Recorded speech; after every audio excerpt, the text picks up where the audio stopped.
stofunni.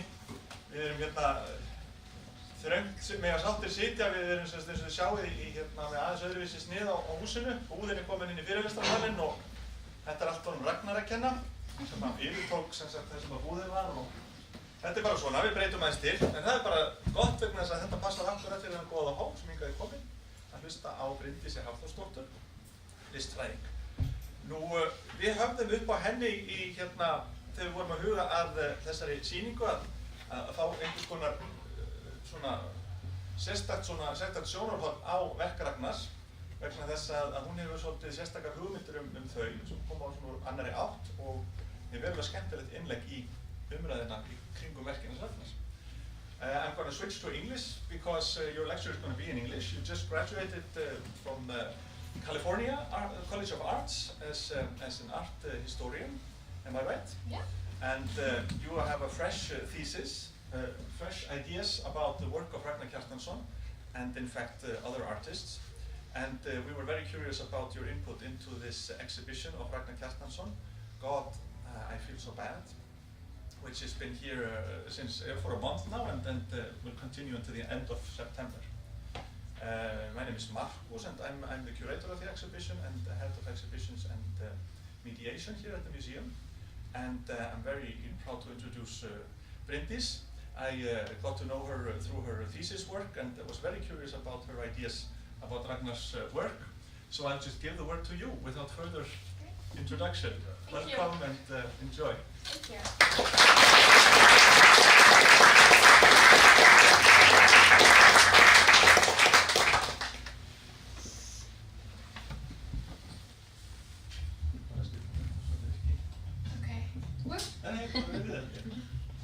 You all can hear me well? I'm back? All right. I'd just like to start by saying thank you to the museum for hosting me and to you all for coming today.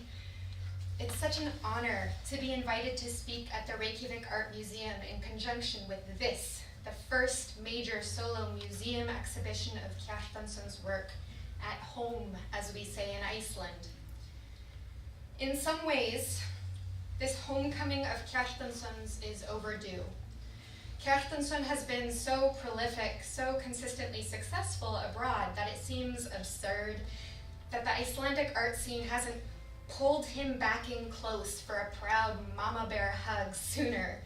You know the kind of hug I'm talking about, where mama's just so happy you're alive and that you're hers, but she's also secretly smelling for cigarettes on your breath and wondering who the heck you've become since you left home. Why hasn't the Icelandic art scene launched a large-scale, proud mama bear celebration and examination of Kjartansson's work until now? Well, on the surface, the reasons for that are purely logistical. Kjartansson is a busy, busy man. The Reykjavik Art Museum is a busy, busy museum that plans years in advance. Maybe it's also an expression of love. If you love someone, let them go do their thing. They'll come back if and when they're ready, and everybody involved in this exhibition is now finally ready. I would argue, though, that the zeitgeist in Iceland and indeed the whole Western Hemisphere, if not the whole wide world, wouldn't allow this exhibition until now. That a solo museum exhibition of Kjartansson's work in Iceland wouldn't have been as successful, as effective, as important if it had been launched a few years ago. The weird, uncomfortable, terrifying global political situation that we're in today has burst a sort of neoliberal bubble of naivete that was preventing us in Iceland and us in the art world from seeing, understanding, and enjoying certain aspects of Icelandic art, Kjartansson's included. This bizarre political situation has changed our approach. It demands, now more than ever, the forms of inclusion and feelings of community that Kjartansson's art can generate. That may seem like a dramatic statement, but hopefully by the end of this talk you'll better understand where I'm coming from and you'll see Kjartansson's art in a new light along the way. To fully understand this argument, I need to take you all a dozen years or so back in time to 2006.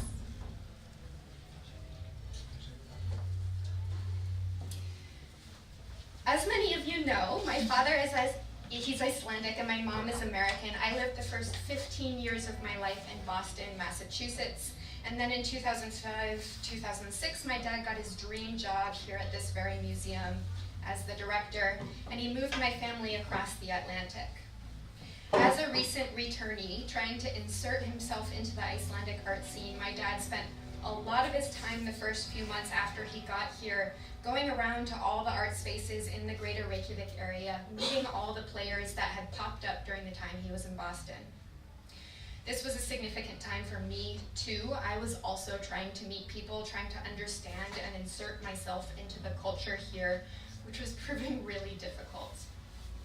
And one of the most important days of my life, one of my most vivid memories, occurred during this time. It was one of those rare, sunny days in Iceland. My dad and I got into his car to go somewhere, I don't remember where. And my dad says to me, you know, this guy I met the other day, he gave me a CD. He's in a band, and he's trying to be a visual artist, I guess, but, you know, check it out. I've listened to it a lot. My new favorite song is on here. I know all the lyrics. I take one look at the album cover, and I'm like, nah. I'm not into that weird experimental music stuff your favorite artists create. I mean, come on, Yoko Ono, I don't want to hear it. But my dad pops in the CD anyway. He puts on his sunglasses, he rolls down the windows, he turns the volume way, way up, and he blasts his new favorite song.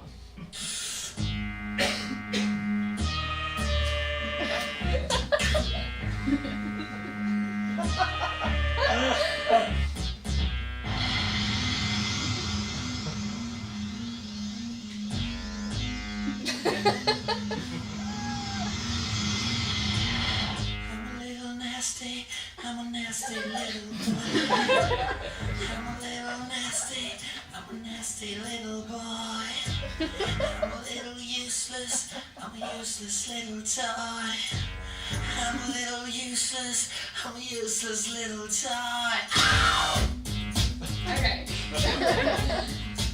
At the time, the word nasty didn't have such interesting feminist connotations as it does today. And I was so surprised and utterly mortified that my father should be singing these words and dancing around to this music in his teenage daughter's presence. And I was even more embarrassed and conflicted that I really liked the tune. And I wanted to start singing along to it and dancing to it with my dad. That's a huge deal for a 15-year-old. I don't remember the day I immigrated to Iceland in 2006. It doesn't stand out to me at all. But I remember sitting in my car a few months later with my dad, overwhelmed by feelings of confusion and embarrassment and joy and goofiness and profound sadness that had all been welling up inside me for the last few months, and in this moment came to the surface, became clear to me just from listening to this catchy, ridiculous tune on repeat with my dad. It was a moment that warmed me to my father's profession and made me want to follow in his footsteps and meet cool people and get free CDs. And it was a moment that made me feel sort of okay for the first time about moving to Iceland. Hidden somewhere in this tune, in the most unlikely of places, I discovered common ground between my father and myself, what we were both going through, between Iceland and America in a clash or maybe a fusion of pop cultures, between joy and depression. I didn't know it at the time, but this was my very first introduction to what I now genuinely consider to be the artistic brilliance of Ragnar Kjartansson. Now, at the time, back in 2006, Ragnar Kjartansson was still much better known in Iceland than abroad, and he was better known for being in various bands and for the character he donned at parties for hire, Rassi Prump, than for being a visual artiste. As most of you will remember, Kjartansson was traveling around Iceland, going to parties and concerts and playing rock star, naked, drunk, dirty, stirring up trouble. His performances as a frontman for bands and as Rassi Prump were really silly. As much as people loved them or hated them, they didn't take them very seriously or look for deep artistic merit in them. The performances he prepared for gallery settings at the time were also sometimes obscene and seemingly facetious. Take, for example, Colonization from 2003, in which a man dressed up as a Danish imperialist pretends to flog and sodomize Kjartansson, who is dressed up as an Icelandic farmer, continuously for 12 minutes. Even a few years later, in 2009, after Kjartansson's participation in a lot of gallery and museum exhibitions and arts festivals at I8, at the Living Art Museum, at the Reykjavik Arts Festival, at Manifesto the Turin Triennial, and so on and so forth, Kjartansson's growing success abroad and the seriousness with which his art was starting to be considered was met with incredulity by the general public here in Iceland. This quote from the Reykjavik Grapevine sums it up pretty nicely, I think. It starts, "So we got this press release the other day, real official looking. Reykjavik, Iceland, March 13th, 2009. The official Icelandic representation at the 53rd International Art Exhibition La Biennale di Venezia will feature Ragnar Kjartansson, a self-described incurable romantic whose multifaceted artistic practice is rooted in a tradition of acting and performance, with an existential and absurdist sensibility that can be linked to artists ranging from Caspar David Friedrich to Gilbert and George." But it continues, "You what now? Ragnar Kjartansson, that singer from Trabant? Him who sang Nasty Boy? You mean the one who's always half naked, flapping his man tits all over the place, gnawing on a burning Roman candle? The self-deprecating, overtly sexual, unsexy unless you're real drunk pop star? We had no idea he was linked to artists ranging from Caspar David Friedrich to Gilbert and George, or that he had an existential and absurdist sensibility. Are you sure that's him? Snarky, right?" The reigning feeling was, how could Kjartansson's art be considered more than nudity and sweat and glitziness and shock value by a growing number of arts professionals at home and increasingly abroad? What could they possibly be thinking? Well, first of all, a lot of serious art presents as nudity and sweat and glitziness. Tits and bodiness don't prevent art lovers from seeing the merit in an artist or an artwork. That's often an added bonus, let's be real. Second of all, it's my hunch that a lot of individual influential people had had moments like I had had with my dad in the car, just feeling all the feelings as a result of Kjartansson's so-called ridiculousness, and they deeply respected that and saw that his work's effect on people wasn't just a fluke. More moments like that could happen in more formal settings. Thirdly, as you could tell from the actual press release quoted in the Reykjavik Grapevine blurb, a team of Icelandic and foreign gallerists was working to place Kjartansson's antics in an art historical context, working to reveal the art historical threads he does draw upon, and to suggest to collectors, curators, and critics the role and importance his work might have in the long run. The way this team of gallerists was talking about Kjartansson's art was vital in making his name the esteemed name that it is today worldwide.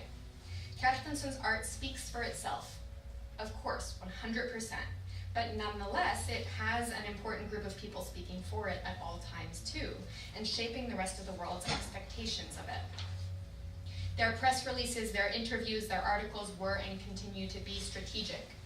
They take advantage of certain trends that might be happening in the art world, and they play on the political and socioeconomic circumstances that inform Kjartansson's audience's rage and wants and desires to encourage the kind of attention their artist deserves. That's what good galleries do. So, let's take a closer look at what this team was saying and come to some conclusions about what that means for Kjartansson's art and for us today. Until very recently, if you asked an arts professional with knowledge of the contemporary Icelandic art scene to characterize that scene, they very often say the same thing. Art made in Iceland is unorthodox, unpredictable, unrestrained, unburdened by the tradition, conservatism, social expectations, and formal training that can limit artists elsewhere in the world or influence what they make. Art made in Iceland could be anything.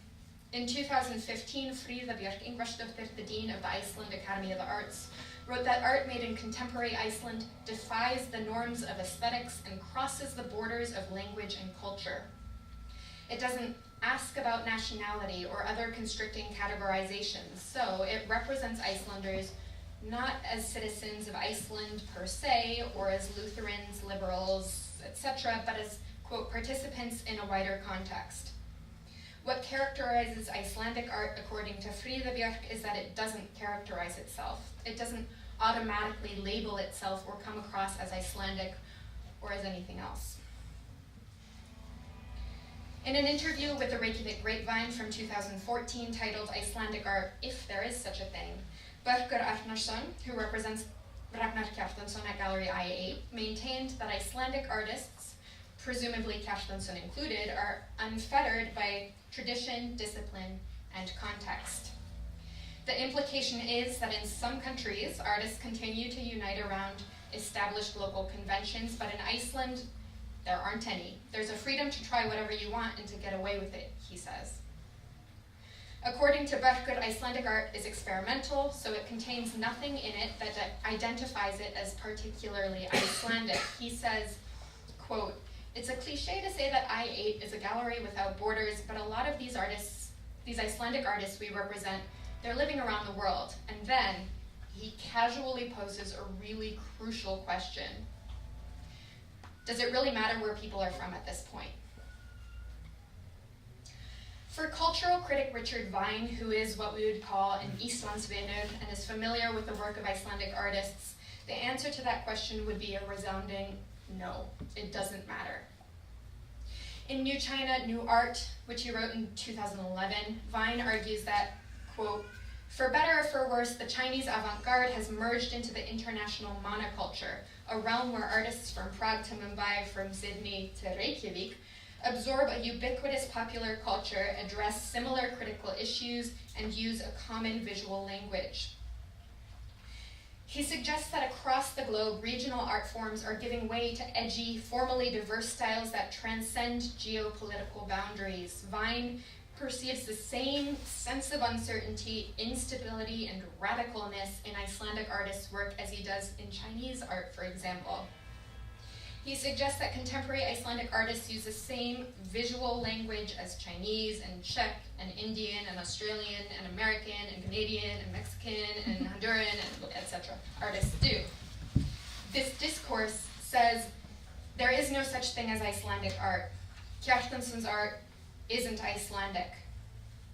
No matter how much we like to brag or take credit for the successes Icelandic citizens have had abroad, we won't allow ourselves to make claims or statements saying that their upbringing in Iceland has shaped who they are and what they do.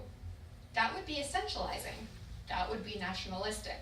That would pigeonhole the artists. That would take away from their artistic genius and give too much credit to their genes, to their Icelandic DNA. I agree, that would be almost fascist. That would be dangerous. And I concede, in its unboundedness, the work of Icelandic artists is prototypically post-national. German philosopher Jürgen Habermas defines post-nationalism as the hypothetical end result of a historical dynamic, a historical movement in which we move from a local consciousness to thinking about ourselves as part of nations, to thinking about participation in international communities, which then could culminate in a globalized society that transcends the emotional ties of nation, language, place, and heritage, a so-called post-national consciousness. The Icelandic art scene is not provincial or insular, and it is open to foreign influence and attentive to globally shared interests. It is. According to Habermas, a post-national society should be expected to take into account the autonomy, particularity, and uniqueness of individual countries. Such a society represents a new multiplicity of interconnected cultures dedicated to the cultivation of complex forms of inclusion and belonging. A post-national society is formed by the rich and productive interpermeation of local and global forces.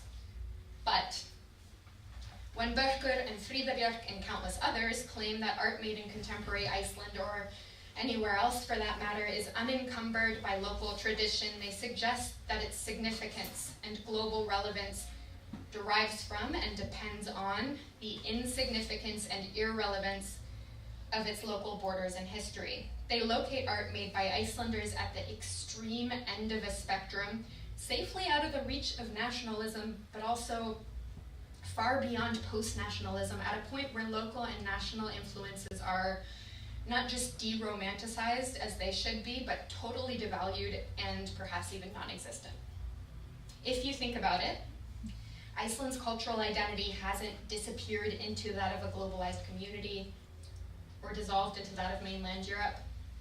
And making it seem like it has, and that Iceland's history has no effect on its people or what they create, is just as dangerous as saying it's solely responsible for what they create.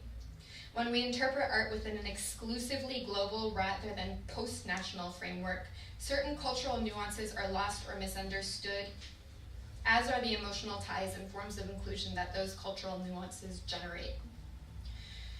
We close ourselves off to certain interpretations of art, especially Kjartansson's art, that are affecting and constructive. If we take a look at Kjartansson's art without this framing, without this idea that Icelandic art doesn't exist, we create opportunities for cultural communion. We open up space for common ground. We notice and appreciate when groups of diverse people come together to feel all the feelings, just listening to Kjartansson's catchy, ridiculous tunes on repeat. Let me break that down further.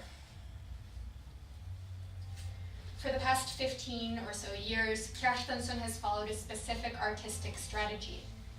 His artworks are episodic, appropriative, and structured through repetition. Take, for example, Sorrow Conquers Happiness. Dressed in a tuxedo, clean-shaven, with his hair slicked back, Kjartansson mournfully and repeatedly sings the phrase, "Sorrow conquers happiness," to a subtly morphing melody composed by his friend Davíð Þór Jónsson.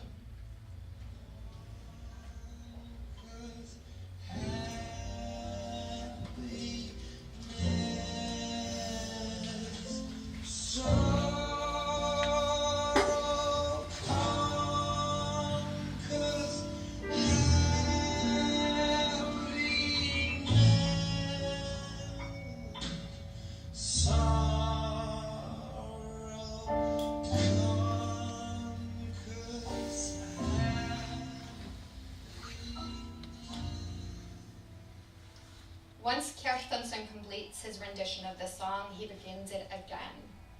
The piece has also been transformed into a video work titled God, in which Kjartansson and an 11-piece orchestra perform in a large concrete hall, whose walls have been hidden behind gaudy pink satin curtains. When God is exhibited in museums and galleries, the video loops on a large screen in its own room, which is also covered floor to ceiling in bright pink satin. Most of Kjartansson's artworks, including God, center on a discrete phrase or gesture, an episode. This episode usually cites the work of another artist, like Kjartansson's friend Jónsson, and feels well worn.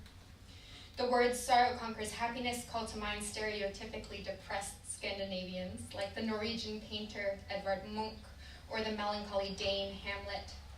And the episode is rendered in one of several conventional pop cultural styles. In God, Kjartansson's sleek getup, big band, and glamorous backdrop emulate those of Rat Pack crooners like Bing Crosby, Frank Sinatra, and Dean Martin. All of Kjartansson's performances last hours, days, months, or even years, I would argue. Each performance of Sorrow Conquers Happiness works as just a fragment of a long, evolving project that extends over a decade and across oceans, permeating and adapting to cultures that change over time and distance. When Kjartansson performed Sorrow Conquers Happiness at Ivno, here in Iceland in 2004, he sang in English, and a local jazz trio accompanied him.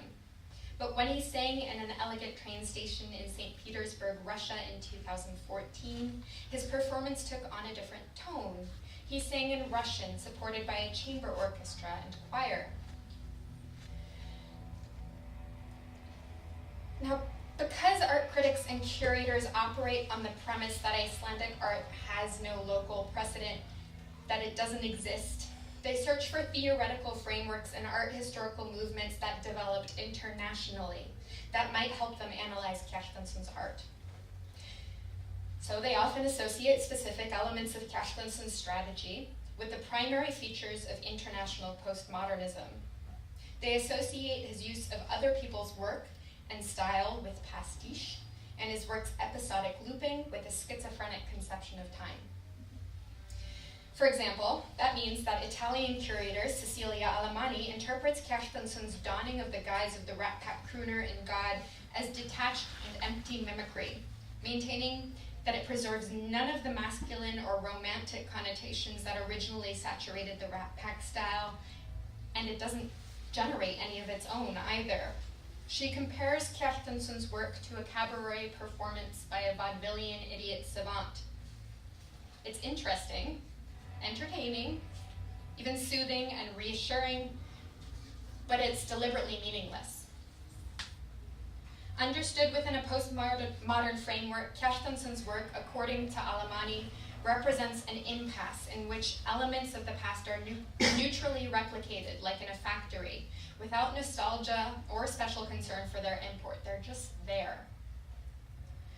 Critics who understand Kjartansson's strategy in these terms have had difficulty reconciling the detachment and the perpetual just there-ness implied by this postmodern interpretation with the authenticity and the sincerity and the feeling of the feelings that I experienced in the car with my dad and countless others have also experienced. Christian Schoen calls Kjartansson one of the most genuine artists of his generation. Alamani can't deny that Kjartansson's art has an emotional effect on its viewers, so she resorts to using a lot of oxymorons in her article. She says there's a tension between authenticity and simulation, between sincerity and sophistication. Curator Adam Budak has also read Kjartansson's work as postmodern, describing his work as both real and alarming and fake and kitschy.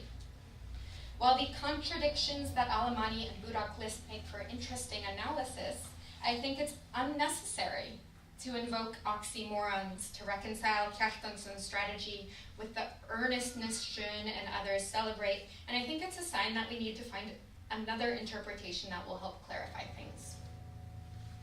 So, I suggest that Kjartansson's strategy is not an exclusive invention of international postmodernism.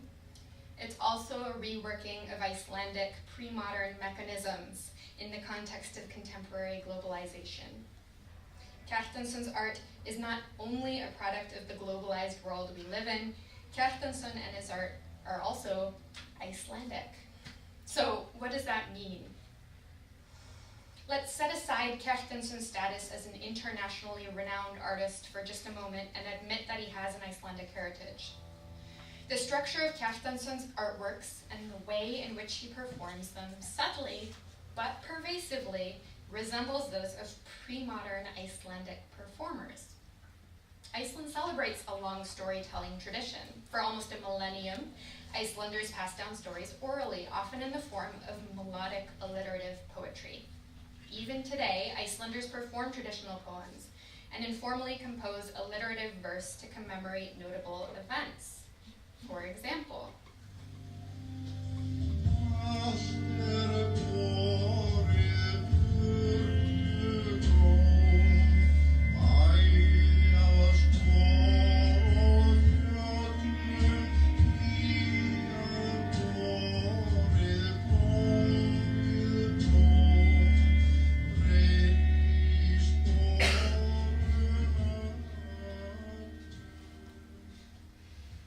like Kjartansson's performances, traditional Icelandic poems are episodic, they're appropriative, and they're structured through repetition. Hreit Steingrímsson has described how pre-modern Icelandic performers composed stanzas that they either repeated again and again or combined with other modular episodes to comprise a musical performance that lasted hours, days, weeks, or even months. As you may know, these performances generally took the place within a shared living space, usually the farm's sleeping attic. After an evening nap, each person in the household went to their appointed place and set about their assigned chores, tuning in and out of the performance as necessary to complete their work. Steingrimsson writes, quote, "The performer usually sat by the only lamp in the room with a copy of the text. His audience listened in silence until he reached the long-held last syllable of each stanza. Then, according to several informants, 1, 2, or even more of those present joined in and held it with him. At other times, performances reached such an exceptional intensity and personal involvement that the audience members tolerated longer and longer pauses between stanzas to allow the performer to regain his strength." According to Steingrimsson, these pre-modern performers regularly cited the work of their peers and predecessors to conserve and celebrate valuable cultural lore. They also often translated foreign texts, foreign stories, committed them to alliterative verse, and infused them with references to local mythology so that the context would be accessible to Icelanders. Once foreign texts like the Protestant Catechism or 1001 Nights had been tailored to local audiences, they became common knowledge and part of the local canon. Let's compare that to Kjartansson. Kjartansson, like the oral poets of yore, quotes other artists and repeats familiar tropes whose authors have sometimes long since been forgotten.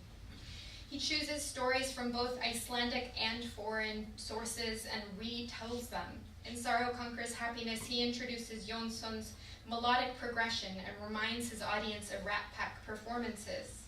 By tailoring each of his own performances to its locale, for example, by translating Sorrow Conquers Happiness into Russian for his visit to St. Petersburg, he makes sure that he's using his audience's vernacular, something that is going to resonate with each particular audience and feel familiar to them.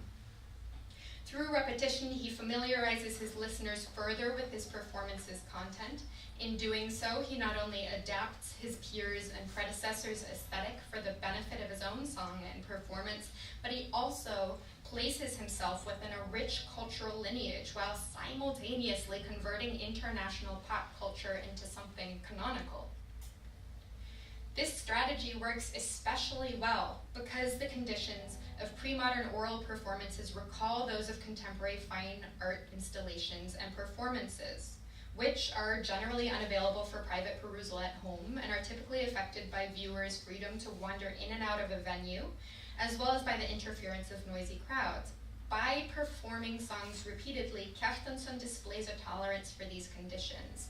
He caters his performances to audiences who will visit, linger a while, leave, and then possibly return hours or days later, looking to re-enter the work at their convenience without missing out on any of the content. By representing elements of globalized culture in a way that both engages and gratifies the requirements of contemporary audiences, Kjartansson fosters a communal and empathetic environment. When Kjartansson invited an American band, The National, to perform their song Sorrow repeatedly, Bryce Dessner, the lead guitarist of the band, was astonished by the commitment viewers showed to the performance. He reports, quote, "There were at least 300, 400 people who were there for most of the 6 hours, often singing every note. By the end, Matt Berninger, the lead singer, lost his voice and fumbled a verse, and the audience felt it and rose up around him and sang the whole song really loud." Critic Roberta Smith witnessed a similar moment during Bliss, a performance piece for which Kjartansson hired 9 Icelandic opera singers to perform the denouement of Mozart's Marriage of Figaro over and over again for 12 hours straight. Smith recalls, you could sense the singers supporting one another, sometimes literally. The rigors of their project also affected the audience, which sometimes seemed to deliberately try and create more rest time by clapping enthusiastically. Sounds familiar. Although the divide between the performers and audience members remains intact, listeners become vital contributors to Kjartansson's project. They feel such an involvement in the performance that they adapt to maintain it when its continuation is threatened. As Carolina Corbetta puts it, each iteration of a phrase in Kjartansson's work takes on a different shading, gradually generating an emotional surge inside the performer, which then expands out into the audience. While this effect is somewhat lessened in Kjartansson's installation works, where live performance is not usually included, specially designated spaces, such as the gallery covered in pink curtains in God, create at least an illusion of intimacy between Kjartansson and his audience. Through these emotional connections, Kjartansson transfers his devotion to the cultural elements he's perpetuating from the Rat Pack to Mozart into interested audience members. Even back in 2006, 2008, when Kjartansson was Rasse Prim, he was acting as a contemporary court jester / Homeric poet in a glittery Speedo. His tunes were lewd, they were crass, they were funny, but somehow they were incredibly moving. In Iceland, we call practically any man who sings at parties a troubadour, but Kjartansson was really embracing that title and surreptitiously doing the emotional work of a serious artist. Many of us just couldn't see it. Whether its essence is postmodern or pre-modern, or as most likely is the case, both, Kjartansson's work is notable for the way in which it engages an international audience. What Frida Björk and Börkur and Richard Vine and others were picking up on is that people from all over the world respond to Kjartansson's work as they do a lot of other Icelandic work. It doesn't just appeal to Icelanders, but if we insist that the reason for that is that it has no basis in Icelandic society, that it doesn't belong to Iceland at all, then we paradoxically explain away that emotional audience response. We come to the conclusion that his work is fake and kitschy, and that it doesn't generate any meaning for his audience. Kjartansson's art moves beyond national and across historical boundaries, interweaving diverse elements and achieving a carefully crafted hybridity. It preserves and it adapts pop cultural gems for modern audiences while gently winning their emotional investment. When critics relegate Kjartansson's work to the category of international postmodernism, they overlook its simultaneous transcendence and celebration of the emotional ties of nation, language, place, and heritage. It's only when we acknowledge Kjartansson's Icelandic roots that we can fully appreciate his work's poignancy and creation of an international and indeed post-national community, a series of connections that both acknowledge and penetrate national borders. So, to me, this exhibition, the fact that Kjartansson is back here pulled in for a proud mama bear hug finally, is a positive sign. Maybe, if we're allowing Kjartansson's life's work to be seen as a whole here in Iceland in the context the Reykjavik Art Museum creates, we'll see that he hasn't changed since he left home. He's just matured a little. Since the very beginning, he's been pulling at our heartstrings, conjuring emotional connections, and now, since Trump and all the crap that's been going on, we can't afford not to acknowledge that. And that strategy that we had, that neoliberal idea that we had, that we're all living in a transnational utopia where everyone is the same and speaks the same language, is delusional, and it backfired.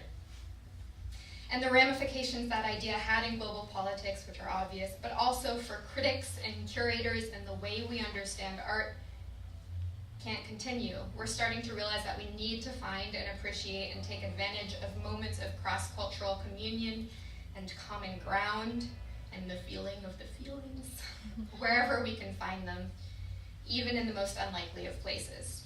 Nasty Boy, for example. Thank you.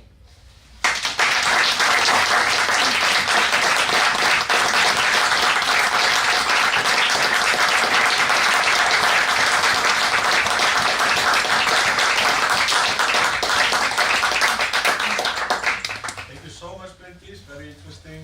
And I'm sure there's a lot of questions from the audience. Please raise your hands. Go ahead.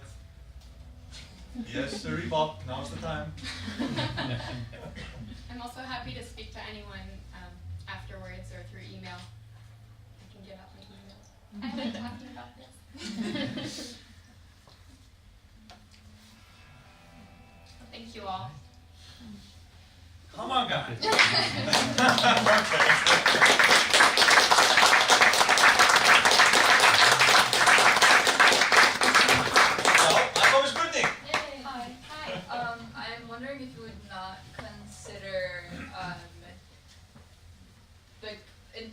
well, it's like an interesting approach to categorize reconstruction into postmodernism and pre-modernism. But how do you feel about attempts at naming whatever we're in after postmodernism? Any kind of like postmodernism, or do you have any ideas? There have been a lot of labels like that used for Kjartanson's art. Also, there was I guess in the Netherlands, I think it was, there were two art historians / critics who labeled his art as meta-modern. Yeah, and they were talking about how meta-modernism, Kjartanson's art included, and they named lots of different artists, sort of oscillates between postmodernism and pre-modernism, and it's basically characterized always by contradictions that clash and create something new and emotional, which is really interesting. And I encourage, any label, honestly. What I'm wary of is when we have an idea going in to an exhibition or before we see somebody's art that limits our view, that says, okay, well, Iceland doesn't have a visual art history, or it doesn't have an effect on the artists that it creates, so we can't read it in these ways, and so we're going to close ourselves off to certain interpretations. I think the more interpretations of a piece or an artist's life's work that we can come up with, the more we're going to understand about it and the more we're going to celebrate it. I don't know if that... Yeah. Okay. Is Ragnar Kjartansson, do you think he embraces the Icelandic influence? Like, No, I don't think so. Well, I think I actually spoke to him when I was writing my thesis, and I didn't explain to him exactly what I was going to write. But he spoke about his art as if he were a pop and mostly punk artist. And I think if this pre-modern tradition has had an effect on him, it's been mostly subconscious through just growing up here and growing up in the family that he did, that is definitely familiar with this art.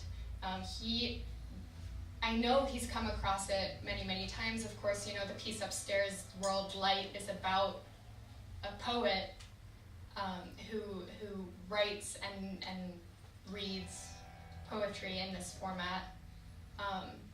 So it's definitely been on his mind, and even though I don't think he tries to emulate these poems and this type of performance, I think it does come across subtly in all of his work. I also I don't think I made it clear, I also think that this strategy, this episodic, repetitive, appropriative strategy that he has is also in his paintings and his drawings. And I think it's pervasive in a lot of Icelandic art, even not by Kjartansson. In my thesis, I also wrote about Gabriela Friðriksdóttir, and I think it'd be really interesting to look at the connections in the Icelandic Love Corporation's art, or Björk's, both visual and musical performances. So I think there's a lot of thinking to be done. Have you thought about your ideas in applying them to other Icelandic artists that have been very popular, like Sigur Rós or Ólafur Elíasson? I'm sorry, I didn't hear the first part of that. Have you thought about your ideas and applied them to other Icelandic artists that have been popular, like Sigur Rós or Ólafur Elíasson, even though he's not strictly speaking?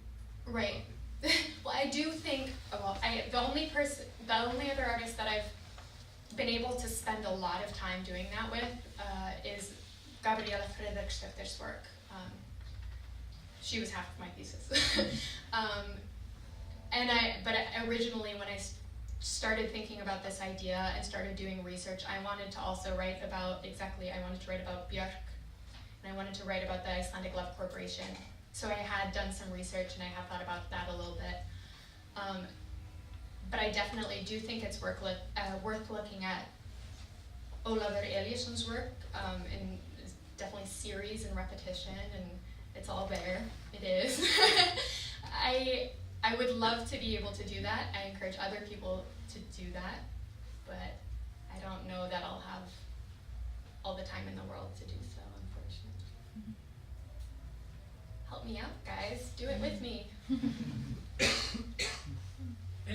One question, do you publish this article of yours somewhere or the regular publication? Well, I have the long form thesis. It's like 60 pages. That's only published by my school If I would be interested. I go would through send it. this. I'll email it to you. No, I could. I also California College of the Arts published a much shorter version of it. I think like 3,000 words or something like that in one of their journals. I could send that to you too. There's also a 10-minute version of this talk on YouTube. I'm happy to share anything I've done. Yeah. So I'll try to sum up what I'm thinking. I feel like with so I hadn't heard this stance or idea that Icelandic artists kind of that their work kind of transcends international identity. And I feel like you kind of touched on sort of like both sides of that when you towards the end talked about how like the neoliberal bubble has popped. But my initial thought there, like, hasn't there been criticism or backlash towards that stance? Like, it sounds like a very privileged position to be able to take, to be able to transcend your boundaries at all. Oh, Like, yeah. a lot of people really can't, like, have to make work about the situation because that's what's, you know, blocking them. So, Yeah. I mean, is that... And you do talk about like the importance of recognizing people an artist's origins. Mhm. I don't know if you want to comment on like how problematic that stance at least sounds to me. I don't know. You know, a lot of people have spoken about the idea that artists might necessarily represent where they're from or their background in connection to biennials and arts festivals and this idea of representing their country. And it's really interesting to me, for example, that Ragnar Kjartansson and Gabriela Fredriksdóttir have both gone to the Venice Biennial. But in Iceland, there's been this sort of conscious effort not to pigeonhole artists by saying that they are only Icelandic, and I think that's really healthy. But I think in the last year or two, just with all of the, like I said, political changes that have been happening, people have been realizing what that strategy Like, what implies. Yeah. I read this, maybe this is a tangent, I read this article yesterday that was actually written in November by a Canadian critic named Twerda, I think. And it was in response to the Montreal biennial, I think it is. And he was saying, you know, we've associated contemporary art with this idea of globalization. It's like so well defined by biennials and triennials and this creation of an international community. It's always defined in relation to that. Now that Trump has been elected and Brexit happened, this was actually said in the article, like, is contemporary art over? What comes next? Like, that is the definition of contemporary art. It's globalized. Now we're in post-contemporary art, he said. And what does that look like? And I think maybe the idea that we have to create a new art is a little bit a stretch. I think maybe the idea is that we have to open our minds to other interpretations of the art that has come about in the last few years. I don't know if that answered your question at all, but that's where my mind is at. In your quest looking at Icelandic identity in the works, have you seen any common denominator or thread on how politics is handled by Icelandic artists in their studio practices? No. Well, Icelandic politics? Icelandic and or global politics. No. I think there are artists who do sort of directly tackle that. They have not really been the focus of my inquiries, and I have not read enough about it. There's a lot of limited. Iceland is such a small country. There's only a few writers out there, and so the writing about each artist is really limited. So I have not read enough about that. I invite you to read about it. I think usually, though, the way that politics is handled in Icelandic art and contemporary art is less overt and is more maybe something that you can read into it and isn't in everybody's faces. You know, it's not spelled out.